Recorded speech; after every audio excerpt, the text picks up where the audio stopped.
এই ছবিটা আপনার ফোনে কিভাবে আসলো? এটা তো আমাদের প্রথম দিনের সাক্ষাৎকারের ছবি ছিল, তাই না? আপনি তখনকার ছবি কই পেলেন? হৃদের জানতো মায়া হৃদের ফোনে এই ছবি দেখে এমন কিছু একটা প্রশ্ন করবে, সেই জন্য হৃদের মধ্যে তেমন ভাবাবেগ দেখা গেল না মায়ার প্রশ্ন, বরং স্বাভাবিকের ন্যায় স্টিয়ারিং ঘোরাতে ঘোরাতে বলল। তুলেছিলাম সেজন্য পেয়েছি। মায়া অস্থির ভঙ্গিতে বলল। তুলেছিলাম মানে? আপনি তুলেছেন এটা? হ্যাঁ। আপনি তখন আমাকে চিনতেন? না।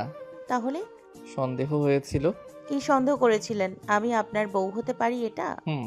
হৃদের কথায় মায়ার মাঝে তীব্র থেকে তীব্রতর কৌতূহল দেখা গেল সবকিছু জানতে। সে বারবার প্রশ্ন করে বলল। আপনার আমার চেহারা মনে ছিল? আপনি তো বিয়ের রাতে ঠিকঠাক আমাকে দেখেননি মনে হয়। মনে ছিল না বলেই সেজন্য বারবার তোমাকে তোমার পরিচয় জিজ্ঞাসা করছিলাম, কিন্তু তুমি ঘুরে ফিরে আমাকে মিথ্যা বলে যাচ্ছ। তোমার সম্পর্কে সত্যিটা আমার জানা ছিল না বলে আমার অনেকটা দিন লেগেছে তোমাকে খুঁজে বের করতে। হৃদের কথায় মায়ার মাঝে আরো অস্থির উত্তেজিত দেখা গেল। আপনিও আমাকে খুঁজেছেন? আল্লাহ, আমি তো জানতামই না।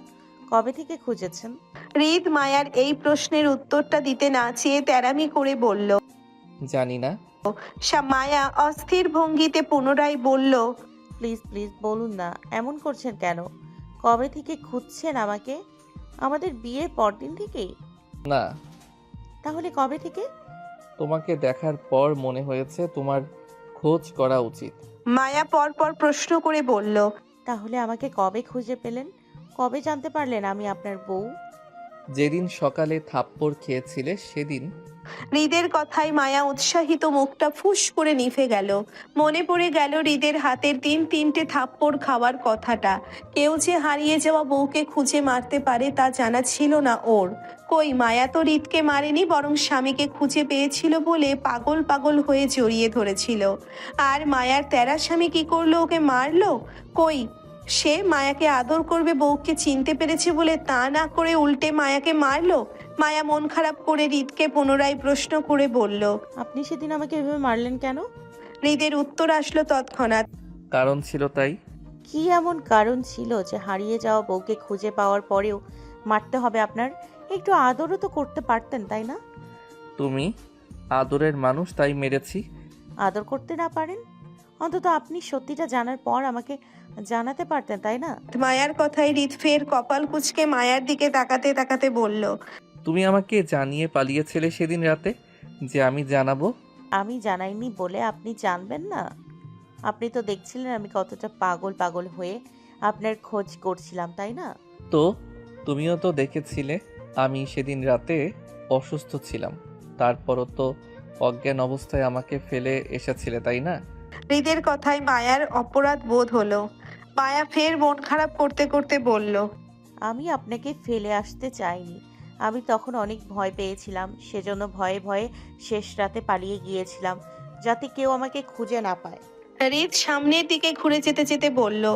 ব্যাস এতটুকুই। আপনি চেয়েছেন যাতে আমি আপনাকে খুঁজে না পাই, সেজন্য আমিও ধরা দেইনি, আপনার খোঁজার অপেক্ষায় ছিলাম। আপনি অনেক পাষাণ, নিষ্ঠুর। আমাকে একটুও ভালোবাসেন না। আপনাকে ভালোবাসার জন্যই সঙ্গে নিয়ে যাচ্ছি ম্যাডাম। আপনার কি কি ভালোবাসা চাই সেটা লিস্ট করুন মনে মনে, সব রাতে পোষায় দিব। হৃদের কথায় মায়া থমথমে খেয়ে বসলো। হঠাৎ হৃদ এমন কিছু বলবে তা মায়ার ধারণাতে ছিল না। মায়া হৃদের কথায় নাক মুখ সিটকে বলল। ছি। কি ছি? আমাকে লিংক পাঠাতে আপনার ছি মনে হয় না, আর আমি কি বললেই ছি? ইন্টারেস্টিং। হৃদের কথায় মায়া খেপে যাওয়ার মতন করে বলল। মিথ্যা বলেন কেন? কিসের লিংক পাঠিয়েছি আপনাকে? মায়ার কথায় হৃদ হেয়ালি করে বলল। আচ্ছা তাই, মেসেজ অপশনে যান, এখনও আপনার পাঠানো লিংক আছে সেখানে। রাতের জন্য রেখে দিয়েছি আপনার সব লিংকগুলো, সবগুলো একত্রে অ্যাপ্লাই করব তাই। হৃদের মুখে মেসেজ অপশনের নাম শুনতেই মায়ার রাফারা পাঠানো মেসেজগুলোর কথা মনে পড়ে গেল। মায়া নিজেও জানে না সেদিন রাফা হৃদকে কি পাঠিয়েছিল। মায়া হৃদের সঙ্গে কথা না বাড়িয়ে তৎক্ষণাৎ ঢুকলো মেসেজ অপশনে রাফার পাঠানো মেসেজ রাফার পাঠানো মেসেজগুলো দেখতে। পরপর 3টে মেসেজ রাফা পাঠিয়েছিল সেদিন, বাকিগুলো মায়ার।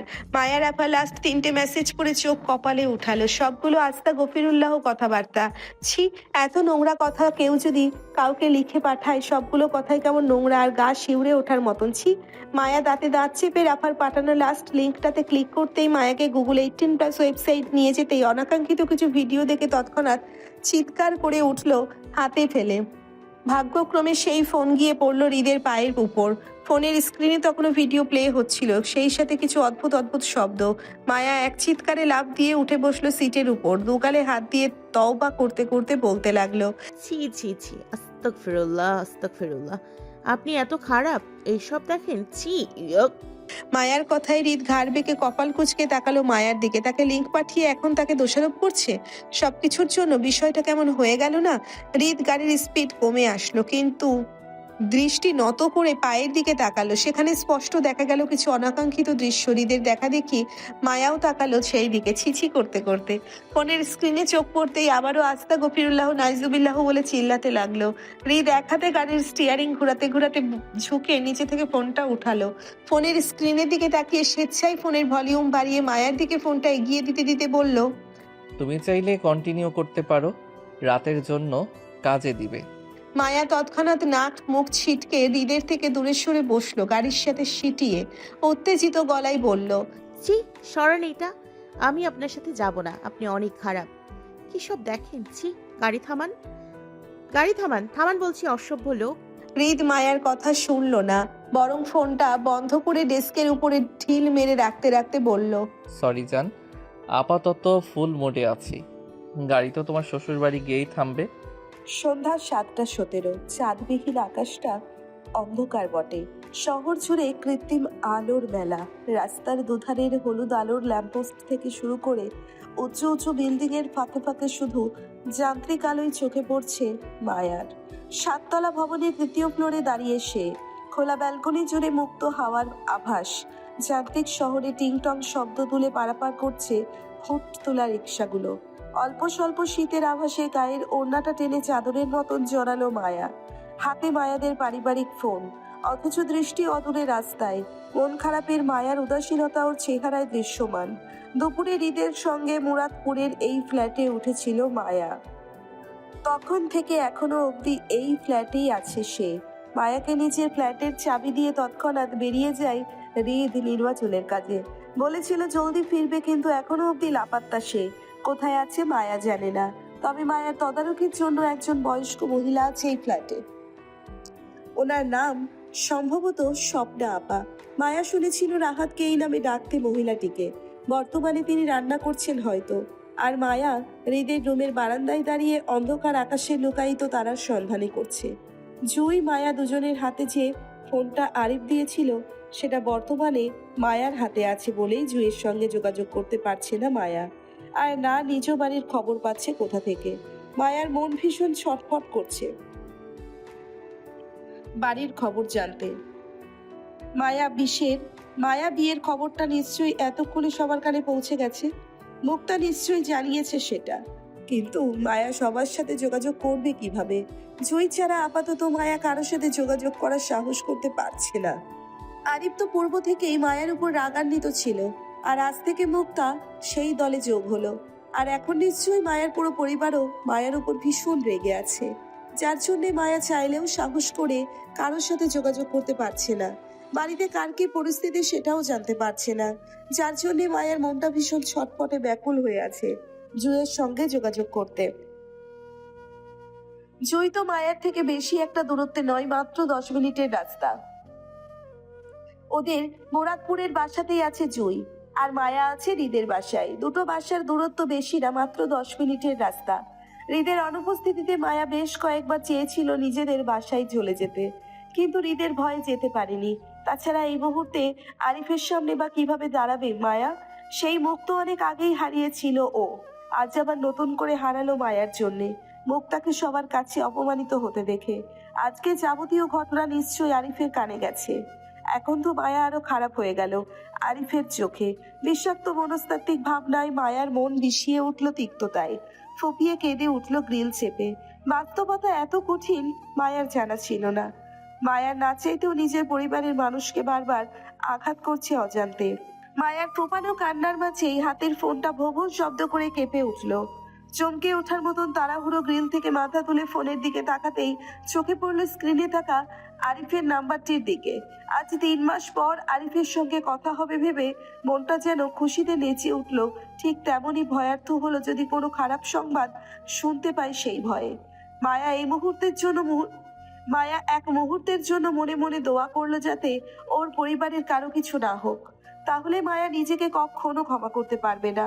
আতঙ্কিত মায়া দুহাতের মুঠোয় ফোন চাপলো ভয়ে।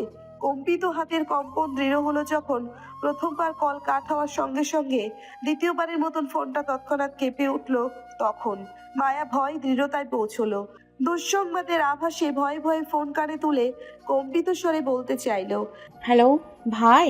মায়ার কথা শেষ করার আগেই জুই তাড়াহুড়ো করে অস্থির ভঙ্গিতে বলল, ভাই না, আমি ঋতু, জুই।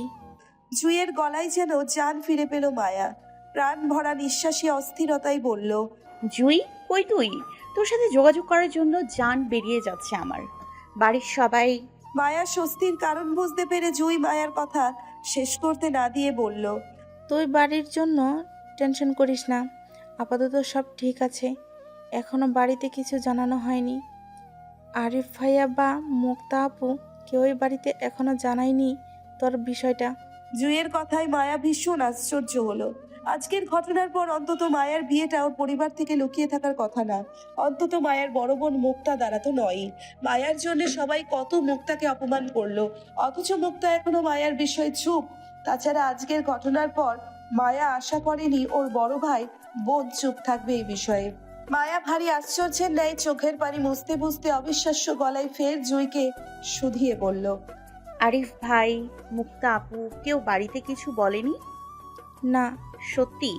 মিথ্যা বলবো কেন? আমার না বিশ্বাস হচ্ছে না জুই। বিশ্বাস না হওয়ার কি আছে? আজব, যা সত্যি তাই তো বললাম। তবে মুক্তা আপু অনেক কান্না করছিল আরিফ ভাইকে সবটা জানাই তোর বিষয়ে। আপু আমাদের বাড়িতেও তোর বিয়েটা জানাতে চেয়েছিল, কিন্তু আরিফ ভাই নাকি না করেছেন এখন কোনো কিছু জানাতে। মায়া দ্বিতীয়বারের মতন আশ্চর্য হলো জুইয়ের কথায়। আরিফ পরিবারের কাউকে জানাতে নিষেধ কেন করছে সেটা বুঝতে না পেরে মায়া বলল, কেন? মায়ার কথায় জুই দীর্ঘশ্বাস ত্যাগ করে রয়ে শুয়ে বলল, নেহাল আঙ্কেল নাকি আমাদের বাড়িতে যেতে চেয়েছেন বড় চাচার মায়ের বাবার সাথে কথা বলতে, কিন্তু আরিফ ভাই নাকি নেহাল আঙ্কেলের থেকে 2 দিন সময় চেয়েছেন। তোর বিয়ের খবরটা এখনো বাড়িতে জানানো হয়নি। তারপর চেয়ারম্যান বাড়ির সঙ্গে তোর বিয়েটাও পুরোপুরি ভাঙেনি।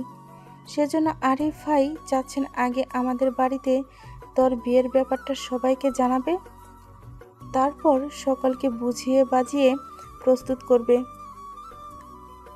নিহাল আঙ্কেলকে আমাদের বাড়িতে নিতে। কারণ নিহাল আঙ্কেল সম্মানিত মানুষ, ওনার সাথে কোনো রকম বিভ্রান্তিকর পরিস্থিতি হোক সেটা ভাই চায় না বলে এজন্য মূলত মুক্তা আপুকেও বলেছেন আপাতত চুপ থাকতে, অন্তত আরিফ ভাই বাড়িতে না যাওয়া অবধি। তুই তো জানিস আব্বা চাচা কেমন জেদি মানুষ। জুইয়ের কথায় মায়া চুপ করে গেল। মায়ার সাথে আরিফ কথা বলে না আজ বিগত 3 মাস। মন কষাকষির পর্বটা এখনো চলিত ভাই বোনের মাঝে। অথচ আরিফ সর্বদা ভাইয়ের দায়িত্ব থেকে এক বিন্দুও পিছু পা হয়নি। বড় ভাইয়ের মতন মায়াকে সকল বিপদ থেকে আগলিয়ে রাখার চেষ্টা করে। গোমট মায়া গ্রিলের পাশ থেকে সরে বসলো সোফায়। খোলা বারান্দার জয়েন্ট সোফায় বসতে বসতে আরিফের খোঁজ নিয়ে বলল, আরিফ ভাই কই জুই? ভাই নিচে গেছে খাবার আনতে। সেই ফাঁকে তোকে আমি ভাইয়ের নাম্বার থেকে কল দিলাম। তুই কি এখন থেকে হৃদ ভাইয়ের সঙ্গেই থাকবি ঋতু? মায়া হতাশায় ডুবে বলল, জানি না, উনি তো বলছেন আমাকে নাকি সঙ্গে নিয়ে যাবেন ঢাকা, এখানে আর রাখবে না, কলেজেও নাকি ট্রান্সফার করাবে ঢাকায়। মায়ার কথায় জুই অস্বস্তি বোধ করলো।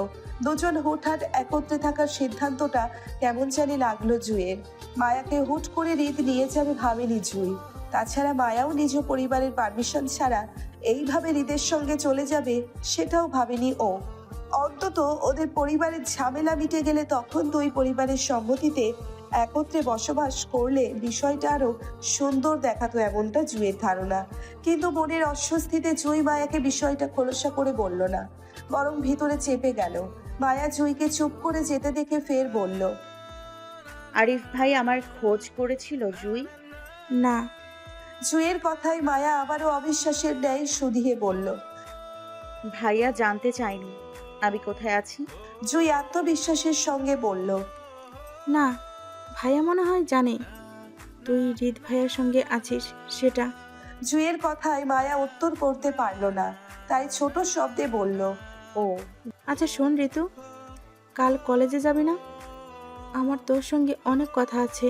মায়া তৎক্ষণাৎ উত্তর আসলো তক্ষুনি। যাব যাব। জুঁই খানিকটা সন্দেহ নিয়ে বলল, হৃদ ভাইয়া দেবে? ওনাকে বললেই যাব। আচ্ছা আয়, আমি অপেক্ষা করব কলেজে। জুঁইয়ের কথাটা মায়া তাড়াহুড়োই শুধিয়ে বলল, তুই কলেজে না আমার কাছে আসবি জুই।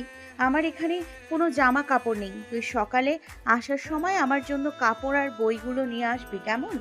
আমি অপেক্ষা করব। আচ্ছা আসবো, এখন রাখি, বাই। আচ্ছা। টুটটুট শব্দে কল কেটে যেতেই মায়া কান থেকে ফোন নামিয়ে কোলের উপর রাখলো।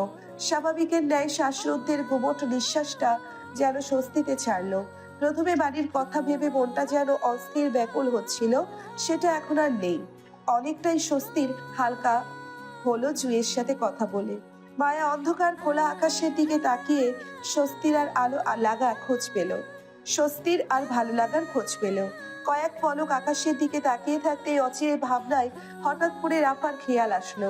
মায়ার স্বাভাবিক মুখটার আগের প্রকাশ পেল। চট করে কোলের মুখ ফোনটা উঠিয়ে কন্ট্যাক্ট নাম্বারে রাফার খোঁজ করলো। খোঁজাখুঁজি করে রাফার নাম্বার পেয়ে কল মিলানোর আগে কেউ বলল, কি ম্যাডাম, কি করেন? মায়া চমকে ওঠার মতন তৎক্ষণাৎ ঘাড় ঘুরিয়ে তাকালো পাশে। বারান্দার দরজায় রিতকে দাঁড়িয়ে থাকতে দেখে তাড়াহুড়োই রাফার কল কেটে ফোন লুকালো পিছনে। আমি কিছু দেখি না, আমি কিছু দেখি না। মায়ার কথায় রিত কপাল কুঁচকালো। দরজার সামনে থেকে মায়ার দিকে এগিয়ে আসতে আসতে বলল, কি দেখবেন? আমি বললাম কি করেন আর আপনি সোজা দেখা দেখিতে চলে গেলেন। কি ব্যাপার, মুডে আছেন মনে হয়? নিজের কথায় মায়া নিজেই ফেঁসে গেল। হঠাৎ হৃদের উপস্থিত ছিল ওর কাছে অনাকাঙ্ক্ষিত, সেই জন্য মায়া হৃদকে দেখে সেই দুপুরের কথা মনে করে ভুল উত্তর করে ফেলল। মায়া নিজের কথা শোধাতে চেয়ে মিনমিন করে বলল, আসলে আমি ভুলে কিছু দেখি না বলে ফেলেছি। তার মানে আপনি বলতে চাচ্ছেন আপনি মুডে নেই? মায়া অবুঝের ন্যায় মাথা নাড়িয়ে অসম্মতি দিতেই হৃদ আবছা আলো মায়ার মুখোমুখি এসে দাঁড়ালো। গায়ে তার এখনো সকালের পোশাকটা জড়িয়ে। ব্যস্ততা এমন যে 2 মিনিটের স্বস্তি নেই। তারপরও হৃদ মায়ার টানে বাসায় ফিরল শত কাজ ফেলে। দুজনে একত্রে কিছুটা সময় কাটবে বলে। নিচে আসিফ সহ আরো বেশ কিছু ছেলে পেলে বসে অফিসে। হৃদ হাতের ঘড়িটা খুলে সোফার সামনে টেবিলের উপর রাখতে রাখতে বলল, সমস্যা নেই ম্যাডাম, আমি আপনার মুড চালু করতেই আসলাম। আমার উপর ছেড়ে দিন আপনার মুড। হৃদের কথাই মায়ার সিটিয়ে গেল। দুপুরের কথা মনে করেই ভয়ার্থ হলো। হৃদ হাতের ফোনটা একইভাবে ঘড়ির পাশে রাখতে রাখতে পুনরায় বলল, ফোনটা দাও। মায়া হৃদের কথায় জড়সড় হয়ে পেছনে লুকিয়ে রাখা ফোনটা বের করে দিল হৃদকে। হৃদ আনলক করা ফোনের গ্যালারিতে না গিয়ে সোজা ঢুকলো গুগল ওয়েবসাইটে। গুগল সার্চ হিস্ট্রি স্ক্রল করতেই দেখতে পেল অসংখ্য বাংলিশ লেখা, সঙ্গে সঙ্গে বেশ কিছু বাংলা টাইপিংও আছে সেখানে। হৃদ সচরাচর বাংলা পড়তে পারে না, জড়তা কাজ করে বাংলা পড়তে। তার পড়াশোনা থেকে শুরু করে সবটাই ছিল বাহিরে, যার জন্য বলতে গেলে তার বাংলা নিয়ে পড়াশোনা হয়নি তেমন। তবে তার বাংলিশ পড়তে সমস্যা হয় না, যার জন্য গুগল সার্চ হিস্ট্রিতে থাকা মায়ার যাবতীয় বাংলিশ লেখা পড়তে হৃদের কপাল কুঁচকে আসে তীব্রতায়। কেমন অদ্ভুত অদ্ভুত লেখা সব। জামাইকে কিভাবে পটাতে হয় তার পদ্ধতি কি কি, জামাইয়ের রাগ কিভাবে ভাঙতে হয় তার পদ্ধতি, জামাইকে বউয়ের ভালোবাসায় পাগল বানানোর পদ্ধতি কি কি, জামাইয়ের মন পাওয়ার পদ্ধতি কি, এসব লিখে লিখে পুরো গুগল সার্চ হিস্ট্রি ভরপুর। হৃদের জানা ছিল না এত সকল পদ্ধতির মাধ্যমে যে গুগল বহন করে থাকে। জানলে অবশ্যই হৃদ নিজের বউয়ের ব্রেনও গুগলে খোঁজ করত। হৃদ ফোন থেকে দৃষ্টি সরিয়ে মায়ার দিকে তীক্ষ্ণ দৃষ্টিতে তাকিয়ে হাতের ফোনটা দেখিয়ে বলল, এসব কি কি লিখেছো এসব? গুগল জামাইকে বউয়ের ভালোবাসায় পাগল বানানোর পদ্ধতি কি কি বলো, জামাইয়ের মন পাওয়ার পদ্ধতি কি কি বলো, তারপর জামাই। হৃদের বাকি কথা শেষ করার আগেই মায়া চেঁচিয়ে উঠল তক্ষুনি। লাফিয়ে উঠে হৃদ থেকে ফোন কেড়ে নিতে চেয়ে উত্তেজনায় বলল, এই আমার ফোন দিন, ফোন দিন বলছি, বাজে লোক। মানুষের ফোন দেখেন কেন? ফোন দিন। মায়া হৃদ থেকে ফোন কেড়ে নিতে চাইলে হৃদ হাতটা উপরে তুলে নিল। ছোট্ট মায়া হৃদের নাগাল না পেয়ে তৎক্ষণাৎ লাফিয়ে উঠে দাঁড়ালো সোফায়। হৃদের সঙ্গে কাড়াকাড়ি করতেই হৃদ নিজের এক হাত থেকে অপর হাতে ফোন সরাতে সরাতে বলল, এসব করে বেড়াও তুমি ফোনে? মায়া একইভাবে হৃদের থেকে নিজের ফোনটা নিতে চেয়ে জোরাজুরি করে বলল, আমি যা খুশি তাই করব, তাতে আপনার কি? আমার ফোন দিন, দিন বলছি। আমার বউ, আমারই তো সব, তাই আমার দেখার দরকার আছে না আমার বউ আরো কি কি সন্ধান করে বেড়ায় গুগলে? হৃদের কথায় মায়া আরো অধৈর্যের ন্যায় হয়ে উঠে বলল, এই না না না, প্লিজ, আর দেখার দরকার নেই, প্লিজ প্লিজ, আমার ফোন দিন না প্লিজ। হৃদের কাছে ধরা পড়ে যাবার ভয়ে মায়া ছটফট বাড়ল। বিষয়টা বুঝতে পেরেই হৃদ দুষ্টু হাসলো। বউয়ের হেনস্থা করতে তার দারুণ লাগছে। হৃদ এক হাতে মায়াকে বাধা দিয়ে অপর হাতটা ওপরে তুলে ক্লিক করলো মায়ার সার্চ করা হিস্ট্রিতে। জামাইকে বউয়ের ভালোবাসায় পাগল বানানোর পদ্ধতি কি কি। লেখাটিতে ক্লিক করতেই সঙ্গে সঙ্গে হৃদকে সাজেস্ট করলো বাংলা লেখার সঙ্গে আরো কিছু রোমান্টিক হেলদি ভিডিও। সবগুলো সাংসারিক ব্লগ ভিডিও টাইপের ছিল, তাতে খারাপ কিছু নেই। তবে হৃদ যেহেতু বাংলায় দুর্বল, সেহেতু সে বাংলা লেখাটা স্কিপ করে ইংলিশে চোখ বুলিয়ে ক্লিক করলো একদম নিচে থাকা একটা ভিডিও ক্লিপে। 20 সেকেন্ডের অষ্টমিলের ভিডিওতে ক্লিক করে হৃদ মায়ার চোখের সামনে ধরে বলল, চলো কয়েকবার ট্রাই করি। হৃদের হাতের ভিডিও প্লে দেখেই মায়া লজ্জায় সিটিয়ে গেল। হৃদ থেকে ফোনটা নিয়ে বরং পালাতে চাইলো হৃদের মতিগতি বুঝে। হৃদকে ঠেলে নিজের থেকে দূরে সরাতে চেয়ে ধাক্কা দিতে দিতে বলল, ছি, কত খারাপ আপনি, দূরে সরুন সরুন। মায়ার কথায় হৃদ কপাল কুঁচকে বলল, আপনি লিংক পাঠাতে পারেন, বসে বসে ভিডিও দেখতে পারেন, আর আমি প্র্যাকটিক্যালি দেখাতে চাইলেই দোষ? মজা যখন নিচ্ছেন তখন আমার থেকে নিলে দোষ কি? আমি পুরা ফিল দিব আপনাকে। ট্রাই করেই তো দেখুন, একবার ভালো না হলে দ্বিতীয়বার ট্রাই করুন, দ্বিতীয়বার না হলে তৃতীয়বার। আমি তো বারবার রিপিট করতে ইচ্ছুক। হৃদের লাগামহীন কথায় মায়া লজ্জা আর ভয়ে চুপ করে গেল মুহূর্তেই। হৃদের থেকে পালাতে চেয়ে লাফিয়ে সোফা থেকে নামতে নামতে বলল, আমি বাড়িতে যাব। মায়া দৌড়ে পালাতে চাইলে হৃদ তৎক্ষণাৎ পেছন থেকে মায়ার পেট পেঁচিয়ে ধরতে ধরতে বলল, আমি আসলাম, আপনি চলে যাবেন সেটা কিভাবে হয় ম্যাডাম? আগে লেনদেনটা শেষ করি, তারপর যাইয়েন। বলতে বলতে হৃদ দুহাতে মায়ার পেট পেঁচিয়ে নিজের কাছে টানলো। মায়া হৃদ থেকে বাঁচতে চেয়ে লাফালাফি করতে গিয়ে উল্টে বাধা পড়ল হৃদের হাতে। শক্তপোক্ত হৃদের সঙ্গে শক্তিতে পেরে উঠতে পারল না, বরং হৃদ মায়াকে দুহাতে পেঁচিয়ে সোফায় চেপে ধরল বক্ষতলে। মুহূর্তের মাঝে হৃদের এক হাতে বন্দী হলো মায়ার দুহাত, অপর হাতে মায়ার গায়ের ওড়নাটা টেনে নিচে ফেলতেই মায়া ছটফট করলো হৃদের থেকে ছাড়া পেতে। অধৈর্যের ন্যায় বলল, প্লিজ প্লিজ, আমাকে ছাড়ুন ছাড়ুন। মায়া দুহাত মাথার উপর আড়াআড়ি ভাবে আটকে হৃদের এক হাতে হৃদ সেই হাত চাপা দিয়ে ঝুঁকে পড়ল মায়ার উপর। অপর হাতে মায়ার গাল চেপে ঠোঁট দুটো উঁচিয়ে ধরে বলল, সরি বউ, মাত্র ধরলাম, আর এক্ষুনি ছেড়ে দিলে বিষয়টা পুরুষত্বে চলে আসবে আমার। বলতে বলতে হৃদ মায়ার ওষ্ঠে মত্ত হলো। 5 কি 10 সেকেন্ড যেতেই হৃদের রোমাঞ্চকরের বাধা দিয়ে উচ্চস্বরে ফোনের রিংটন বেজে উঠল তক্ষুনি। মত্ত পরিবেশের মুহূর্তে বিরক্তিকর হয়ে উঠল। তীর মেজাজে হৃদ মায়ার ঠোঁট ছেড়ে তাকালো টেবিলের উপর থাকা ফোনটির দিকে। স্ক্রিনে আসিফের নামটি দেখতে ক্ষিপ্ত মেজাজ আরো ক্ষিপ্ত হলো। এমন একটা সময়ে হৃদের মোটে পছন্দ হয়নি কেউ ওকে ডিস্টার্ব করুক। হৃদ ওই অবস্থায় হাত বাড়িয়ে ফোনটা নিয়ে রিসিভ করে কানে ধরলো। তীর মেজাজে চিবিয়ে চিবিয়ে বলল, হারামির বাচ্চা, আর সময় পেলি না কল দেওয়ার? হৃদের কথায় আসিফ তাড়াহুড়ো করে বলল, ভাই, জসিমের লোক আমাদের দুটো ছেলেকে মেরে রাস্তায় ফেলে দিয়ে গেছে মাত্র। ছেলে দুটোকে হসপিটাল পাঠিয়েছি, আপনি যদি একটু আসতেন তাহলে ভালো হতো। একটা চিঠি পাঠিয়েছে আপনার আব্বার নামে। চিঠিতে লেখা ওরা নাকি খানবাড়ির রক্ত চায়। জসিম নামক উটকো ঝামেলা নামটা শুনতেই হৃদ বিরক্ত হয়। 2 দিন পর পর একই কাজ করে জসিম নামক লোকটা। রাজনৈতিক দ্বন্দ্ব কারণে হৃদের বাবা বিরুদ্ধে কাজ করে সব সময়। তবে এতদিন ছোটখাটো ঝামেলা করলেও আজকাল বড় বড় ঝামেলা করতে চাচ্ছে সে। হয়তো সামনে ইলেকশন বলে হৃদের বাবার সম্মান নষ্ট করতে চাইতে জনগণের কাছে। মূলত এজন্য হৃদের রাজনৈতিক করা পছন্দ না। নেতাদের নামে সামান্য কিছু শুনলে ভোট চলে যায় অন্যদিকে। পা চেটে 2 দিনের পদ দিতে ইচ্ছুক নয় সে। তার যা দরকার আপোষে না পেলে জোর করে আদায় করার ক্ষমতা রিদ খানের কাছে আছে বলেই সে প্রথমেই চেয়েছিল জসিম নামক লোকটাকে ঠিকানায় লাগাতে, কিন্তু নিজের বাবার মহানতার কারণে পারছে না। আর এতে অতিষ্ঠ রিদ। বিরুদ্ধে দলের প্রতি উদারতা দেখানোর কারণ সে বোঝে না। এই জসিমের ছেলেই তো ফাহাদের গায়ে হলুদের রাতে রাদিফের উপর হামলা করেছিল। ভাগ্য সহায় থাকায় সে যাত্রায় রাদিফ বেঁচে যায়, কিন্তু রিদ ও জসিমের ছেলেকে ছেড়ে দেয়নি। 2 পা কেটে এখনো পঙ্গু হাসপাতালে ফেলে রেখেছে। সেই জন্য হয়তো জসিম লোকটা ছেলের পঙ্গু হওয়ার প্রতিশোধে হৃদের ছেলেপেলেদের আঘাত করছে। তবে বিষয়টা এবার বেশি বাড়াবাড়ি হয়ে গেছে হৃদের কাছে। এবার জসিমকে ঠিকানা না লাগালেই নয়। বিরক্তিতে হৃদ আসিফকে কিছু বলবে তার আগেই বেখিয়ালি দৃষ্টি পড়ল নিচের বক্ষতলে শায়িত মায়ার দিকে। হৃদের কুচকানো কপালের ভাঁজ মুহূর্তেই সোজা হলো। দৃষ্টি ঘুরালো বউয়ের নিষ্পাপ মুখে। হৃদ হাতের ফোনটার আলো মায়ার মুখে ধরলো। মুহূর্তেই চোখে পড়লো মায়া ঘাড় বেঁকে ঘন ঘন নিঃশ্বাসে ফেলছে একপাশে মুখ করে। অপর পাশের গাল হতে গলা অব্দি মায়ার ঠোঁটের ছড়ানো লিপস্টিক লেপটে আছে। অতি ছোট দৃশ্যটা যেন হৃদের বুকে আঘাত করলো। অজানা ভালো লাগায় তার ক্ষিপ্ত মেজাজ মুহূর্তেই শীতল হলো। কিছু জায়গায় হৃদ চাইলেও রাগ করতে পারে না, তার বউয়ের সামনে তো নয়। হৃদ মায়ার উপর ঝুঁকে পড়তে পড়তে পুনরায় ফোনটা কানে নিয়ে আসিফকে শুধালো।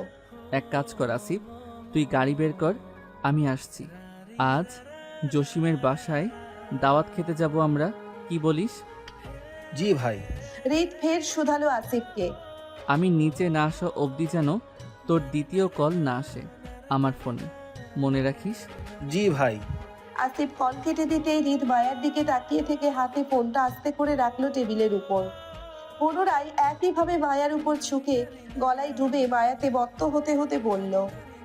সরি বউ, তোমার সাথে কাটানোর সময়গুলো অনেক কঠিন মনে হচ্ছে। কাছে পেয়েও যেন হারিয়ে ফেলছি তোমায়। আমার হয়ে থেকো বউ, আমার তোমাকেই চাই, একবার নয় বারংবার।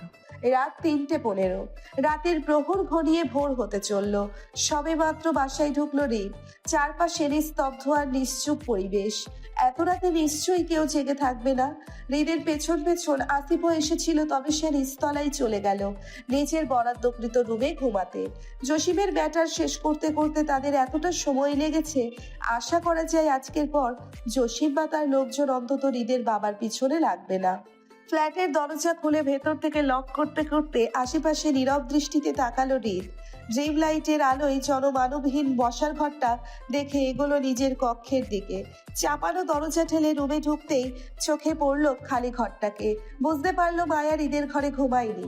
হৃদ কক্ষের আলো জ্বালিয়ে এগোলো সামনে। হাতের চাবিটা ড্রেসিং টেবিলের উপর রেখেই মায়ার সন্ধান করলো পুনরায় কক্ষ হতে বেরুতে। পরপর 2 কক্ষে চেক করে তৃতীয় কক্ষ প্রবেশ করতেই মায়া দেখা মিলল সেখানে। এলোমেলো পা ফেলে বিছানায় শুয়ে মায়া। খোলা চুল বিছানা পেরিয়ে ফ্লোরে পড়ে। হৃদ এগিয়ে এসে ঘুমন্ত মায়াকে কোলে তুলে নিল। অন্ধকারে সেভাবে এসেছিল ঠিক একই গতিতে পরপর পা ফেলে চলল নিজের কক্ষে। মায়াকে বিছানায় শুয়ে বেডসাইডের আলো জ্বালিয়ে মায়ার গায়ে ব্ল্যাঙ্কেট জড়ালো হৃদ। ঠান্ডায় উষ্ণ আরাম পেতেই মায়া কাত হয়ে শুল গায়ের ব্ল্যাঙ্কেটটা টেনে। হৃদ কোমর ঝুঁকে মায়ার এলোমেলো খোলা চুল গোছাতে লাগলো। মেয়েরই কাজের ধারণা তার নেই, তাই মায়ার সকল চুল এলোমেলো অবস্থায় দলাবটা করলো পেঁচিয়ে। বালিশের উপর রেখে উঠে দাঁড়াতে দাঁড়াতে বেখিয়ালি চোখ পড়ল ঘুমন্ত মায়ার নিষ্পাপ মুখে।